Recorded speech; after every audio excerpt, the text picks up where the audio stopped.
नमस्कार दोस्तों, इससे पिछले की वीडियो में हमने देखा था कि अकाउंट ग्रुप क्या होता है। आज हम देखेंगे कि क्लासिफिकेशन ऑफ अकाउंट ग्रुप क्या होता है, कि कितने भागों में हम अकाउंट ग्रुप को बांट सकते हैं। तो आइए चलते हैं कंप्यूटर स्क्रीन।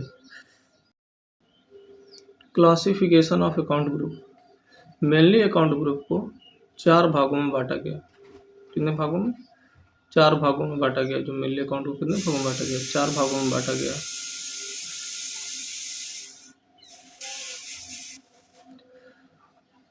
नंबर 1 जिसमें से क्या है, अकाउंट ग्रुप ऑफ लायबिलिटी, मतलब दायित्व तो हमारे कौन कौन से ग्रुप होते हैं वो। लायबिलिटी हमारा दायित्व क्या होता है, क्या क्या हमको देना पड़ता है। जैसे कैपिटल अकाउंट।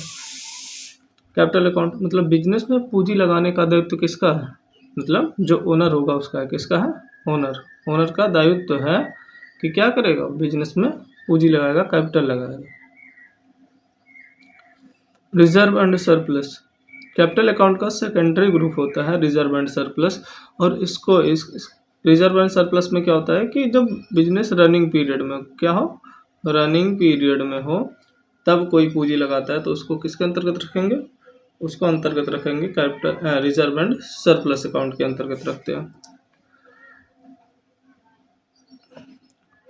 लोन लायबिलिटी, अगर आप किसी से कोई लोन लिए हैं तो ये भी आपका दायित्व है कि इसको चुकाना है। जैसे बैंक ओवरड्राफ्ट, मतलब बैंक से आपने लोन लिया है तो बैंक ओवरड्राफ्ट अकाउंट, ये भी आपको चुकाना है। सिक्योर लोन, मतलब आपने किसी को कुछ गिरवी रख के, मतलब आपने किसी के पास कुछ गिरवी रख के लोन लिया है तो उसको बोलते हैं सिक्योर लोन। और सिक्योर लोन भी क्या होता है, आपका ही दायित्व होता है, आपका दायित्व है, ठीक है, आपका दायित्व है कि आपको चुकाना है। अनसिक्योर लोन, मतलब आप किसी फ्रेंड से लोन लिए हैं, किसी अपने दोस्त से लोन लिए हैं, कोई किसी रिश्तेदार से लोन लिए हैं, तो उसको किसके अंतर्गत रखेंगे, अनसिक्योर लोन के अंतर्गत रखेंगे। अनसिक्योर लोन ये किसके अंतर्गत है, ये सब लायबिलिटी के अंतर्गत आते हैं। सारे के सारे किसके अंतर्गत, लायबिलिटी के अंतर्गत। कैपिटल भी लगाना हमारा दायित्व है, कैपिटल अकाउंट रिजर्व हमारा दायित्व है। लोन लायबिलिटी है, लोन लायबिलिटी के अंतर्गत बैंक, सिक्योर और अनसिक्योर, ये सारे के सारे हमारे क्या दायित्व है।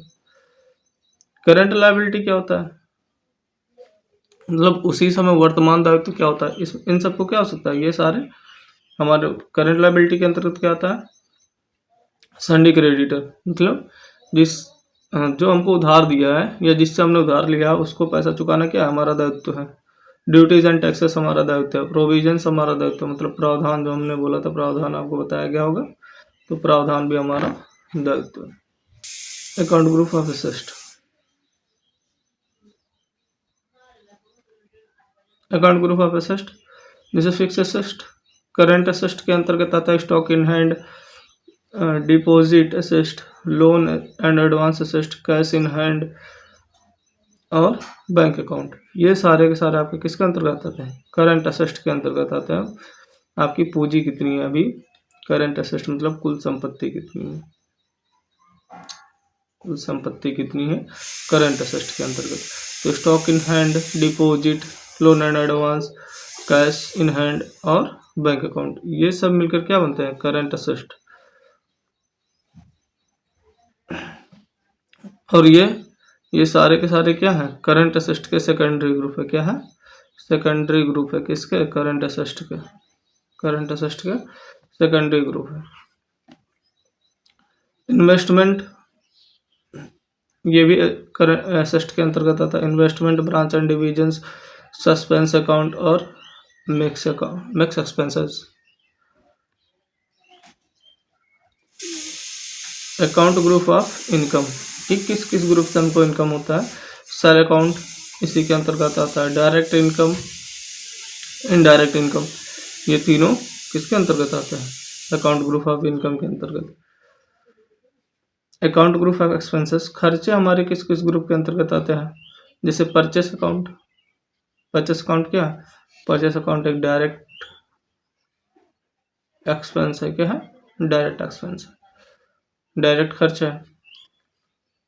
डायरेक्ट एक्सपेंसेस इसी के अंतर्गत आते हैं। इनडायरेक्ट एक्सपेंस भी इसी के अंतर्गत आते हैं। आपको अकाउंट ग्रुप का क्लासिफिकेशन समझ में आया होगा। इसमें 4 टाइप के क्लासिफिकेशन होते हैं: account group of assets, account group of liability, account group of income और account group of expenses. Thank you for the watching video.